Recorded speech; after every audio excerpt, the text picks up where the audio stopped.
my youngest son said to me, "Dad, you've really got to do your fourth dan." We were actually in the car. He had decided that he wanted to learn karate. So I'd taken him to a local club to train, thoroughly enjoyed it. We're in the car driving home and he's on his phone and he's looking things up about what first dan means, which if you don't know karate or the Japanese martial arts, first dan is when you first get your black belt. Then beyond that, there's different levels of black belts. So second dan, third dan, and so on. And he was looking at what these things mean. So they're kind of grouped in terms of first dan, demonstration of certain skills. And then as you progress, of course, you become a better instructor, you become a better examiner, you become better at doing all these things. But anyway, look it up. And he's like, fourth dan's really cool. You got to do it. And I got my third dan. And when I got to third dan, I was sort of like, okay, I'm done. Like, that's it. I've graded as far as I ever wanted to get to. Really happy being a third dan. It's kind of cool. I'm just going to continue training as and when I feel like it. But I've got my third dan. That's all good. So I hadn't really thought about it. I don't really necessarily feel I need to do any more gradings. I'm not a professional instructor. It's not something I do full time. There's not really a big incentive for me to do it. But it kind of planted the seed now. So the more I thought about it, the more I thought, actually, it would be kind of cool to be a fourth dan.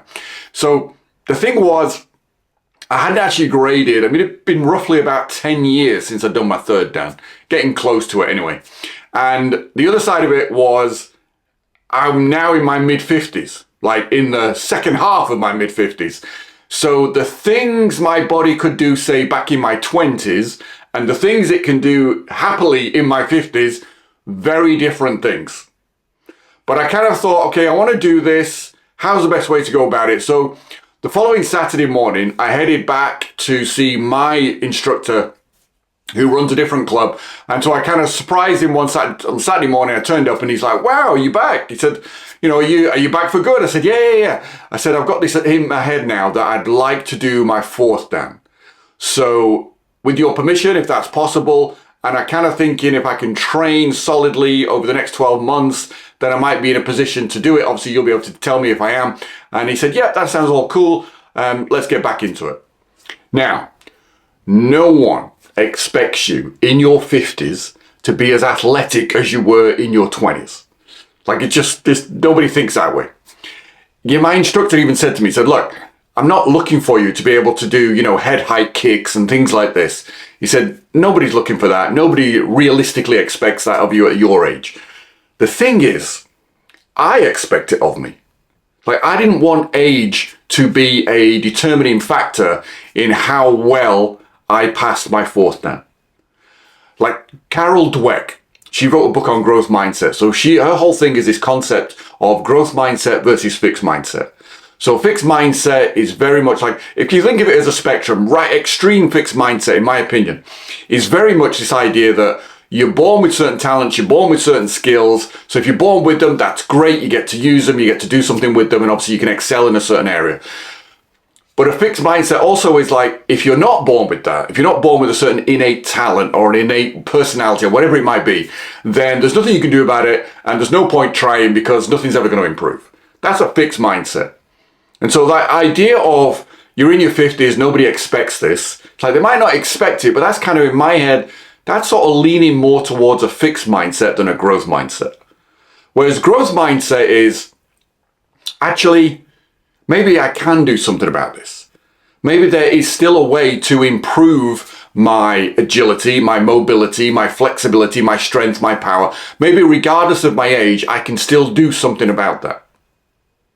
And just to kind of put this in another perspective, when I was in my 20s, I had the opportunity. There was a club I trained at, one of the top clubs in the world in London at the time. And there was someone else I knew through the kind of network of karate. He taught karate at a couple of schools in London, and he'd arranged to take his students over to Japan. And so I heard about this through a friend of mine, and I was able to go on this trip.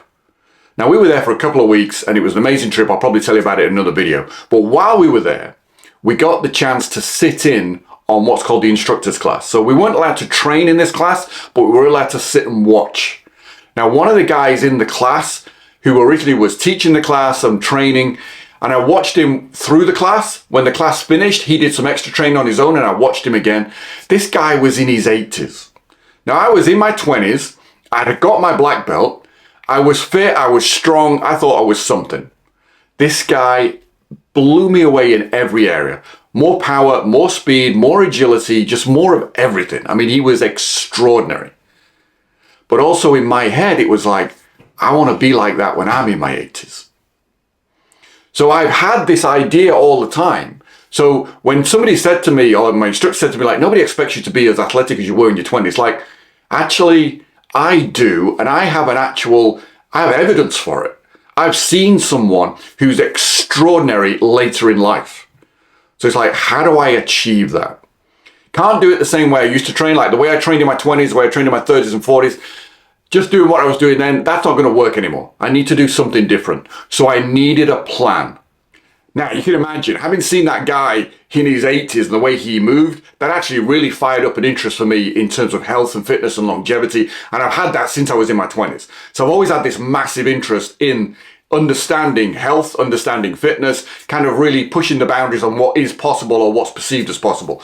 So I still, I've read a lot of books throughout my life. I still listen to podcasts, so kind of, your Peter Attia, for example, love his stuff, listen to a lot of his stuff, and I love the kind of science behind it and really diving into the weeds in terms of the technicalities of what's going on in your body. Love all of that. I listen to Rhonda Patrick. She does she dives into a lot of the research around health and fitness, and then obviously she puts it across in her podcast. Love all of that stuff. I've been reading, Dr. Gabrielle Leon, she does a lot of work on protein. I've been reading her stuff more recently, so I've got all this going on in my head. So I'm kind of like, well, if I understand that actually I can still build muscle mass, I can still build strength because of what I'll be listening to, then surely, even though they don't specifically talk about it, there's a way I can still improve my mobility and agility in my 50s. Like if there are exercises to build muscle, if I can go on a bike ride and improve my cardio fitness, then presumably there are exercises that I can use to improve my hips, to improve my mobility, to improve my flexibility. And that's what I went looking for. So here's what I did. I kind of broke everything down initially in my mind in sort of three main areas. So firstly, the first area was karate technique itself. Obviously, I've got to develop my technique. I've got to work on my technique. The second part was, okay, what are additional exercises to support my ability to do those techniques? So that meant, okay, how do I increase my speed and power, without damaging my body? How do I increase my mobility and those kind of areas and flexibility? And one of the things that I had been doing since when we went into lockdown, I was like, okay, I need to work out. So I'd gone onto YouTube and I came across this video by a guy called Chris Herrier, young guy, incredibly fit, looks great, the whole works. And he was doing a number of routines, but one of them I really latched onto. So he had this kind of muscle building, HIIT kind of routine, HIIT training in the sense of, high intensity interval training.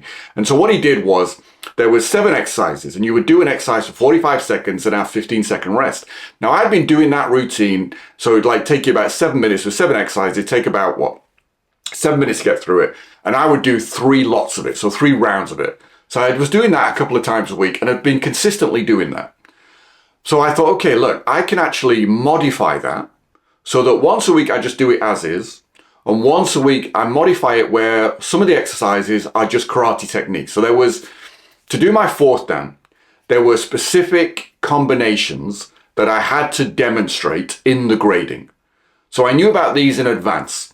And they were tied to this is kind of getting a little bit more in depth, but the head of the association of which I'm a part, he's kind of known for his dynamic karate. He's also known for the fact that he started a kind of a bodyguard business in his sort of early life, like late 20s, early 30s.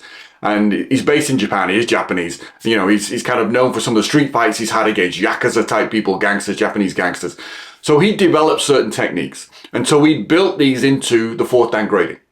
So certain things which weren't traditionally in karate, he brought into his karate. And then I needed to be able to demonstrate some of these techniques in my grading. So they were kind of new to me as well. So it was like, okay, can I build them in so that I do almost like a HIIT training, but specifically for karate? And that's what I wanted to do. That was one of the first things. Secondly, one of the things I got from Peter Attia, he done an interview, and I can't remember the guy's name off the top of my head, but if I remember it, I'll put it in after the edit, I'll put it on screen. And this guy had been a professional cyclist. So, like Tour de France and all that kind of stuff. And then he got into the research behind what improves your ability to be, you know, a real competitor as a cyclist. And one of the things he talked about was that zone 2 training. Now, I don't know if you're familiar with this, but in training, they kind of broken it down in terms of where your heart rate is from zone 1 to zone 5. Zone 1, barely walking. You know, it's like your heart rate is not really beyond what it is when you're at rest. Zone 2 is obviously getting a little bit higher. Zone 5 is like full out HIIT training, feels horrible, and you're really pushing yourself, and by the time you've done it, you sometimes feel sick. I mean, like, seriously, can't maintain it for very long, but you can really blast it. But this guy was talking about how zone 2 training improves your mitochondria. Now, what's mitochondria? Think of mitochondria as the batteries in your cells. So if you can improve the quality of that battery, and if you can improve the number of batteries that you have, then you will have more cardio fitness. And obviously that will have an impact on all of the other mechanisms going on in your body in terms of how you turn over fats, how you turn glucose into fuel. Mitochondria helps with all of that. It's part of this big mechanism that goes on. So this was a big thing. So it's like, okay, if I want to be fit, like, I don't want to be limited by my fitness. Like, I'll give you an example. When you're in a grading, there's 3 areas. You've got to do the basics. So that's the combinations that I've just mentioned. You've got to kind of demonstrate those. Secondly, you have to do what's called a kata. So a kata is a sequence of moves that's been put together into a pattern, and these things have been handed down through the generations. It's a way of memorizing technique. It's a way of passing technique on and learning it and developing it. And it also allows you to practice technique on your own when you haven't got a partner with you. So you've got to pick a kata and you've got to demonstrate that well as second part of your grading. And then the third part is fighting. You've got to actually fight somebody. Now, I can tell you from experience, fighting is exhausting. So I didn't want fitness to limit my ability to fight. Does that make sense? Because there's nothing worse than going, well, I've got a great kicks and great punches and I'm fast and I'm this, that and the other, but I can only do it for 5 seconds and I'm exhausted and then my opponent runs all over me. That's no good.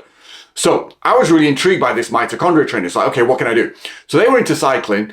I thought, okay, I want to do some of that, but I basically decided to use cross trainer.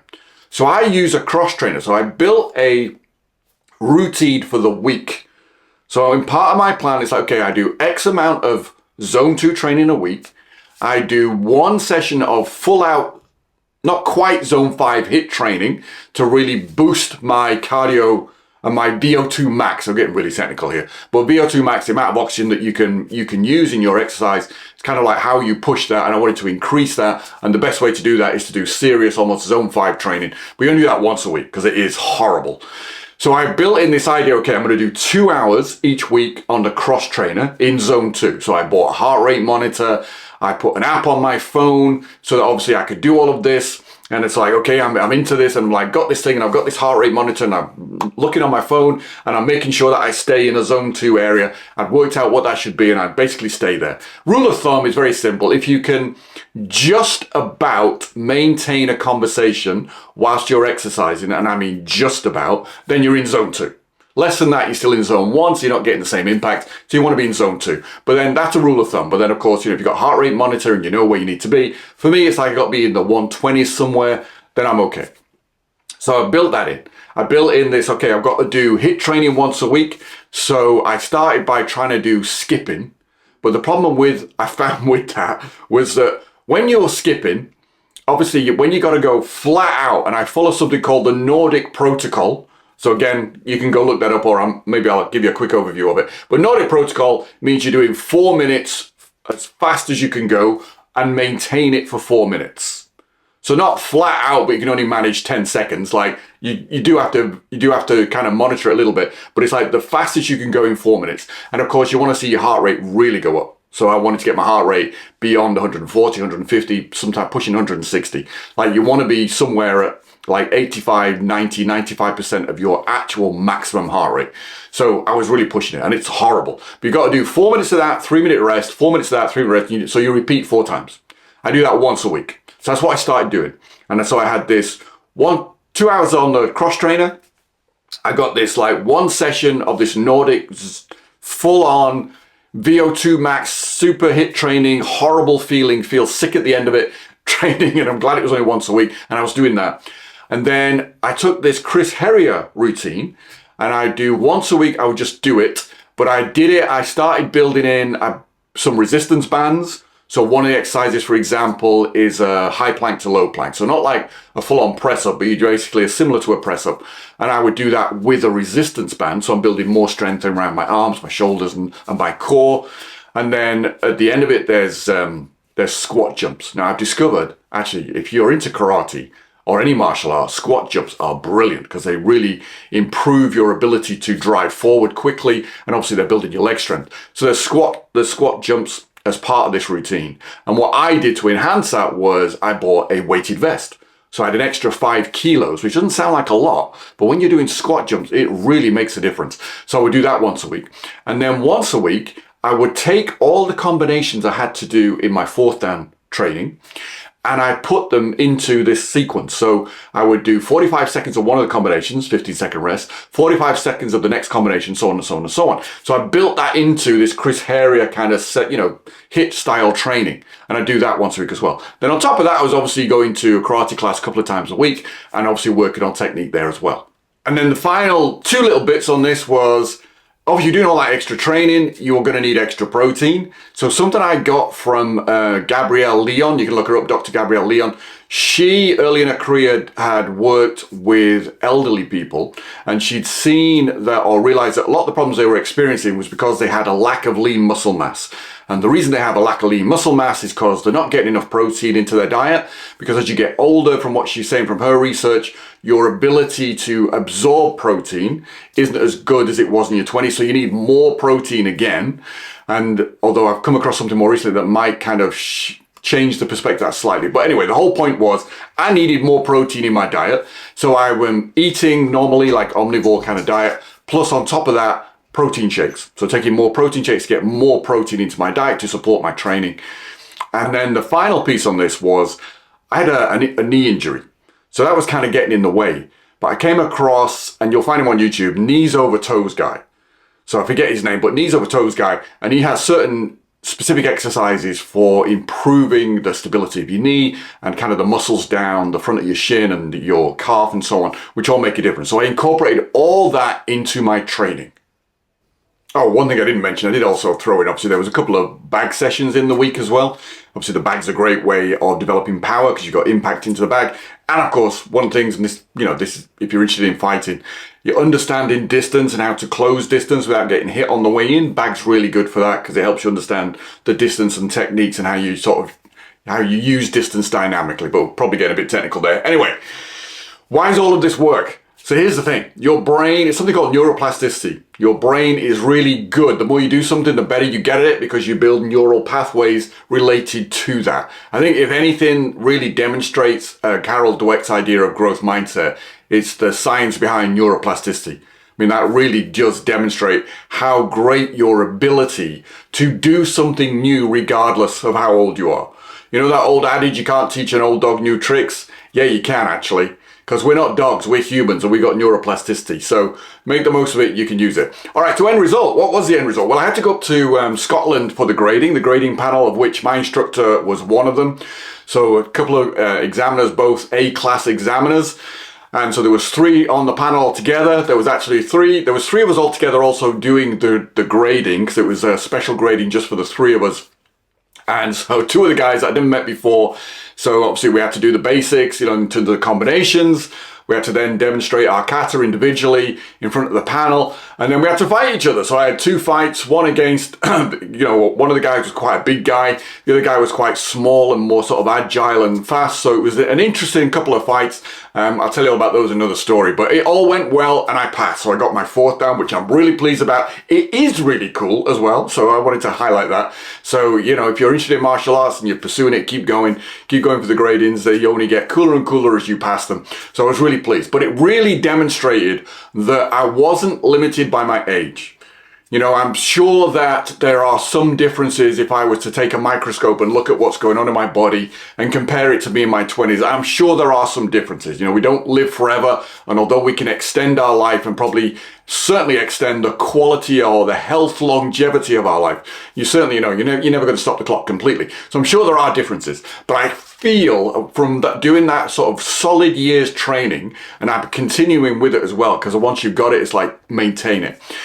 It's really put me in a position where I feel, stronger, fitter, faster, more alive than I probably felt in over a decade. It's been extraordinary. And certainly was a great antidote from after lockdown to getting back into doing something that was really meaningful to me and really fun for me, like real ichigai. Karate is a real kind of passion for me. It's something that I love doing. So it went well, got past the grading, all good. But here's the thing for you. The plateau.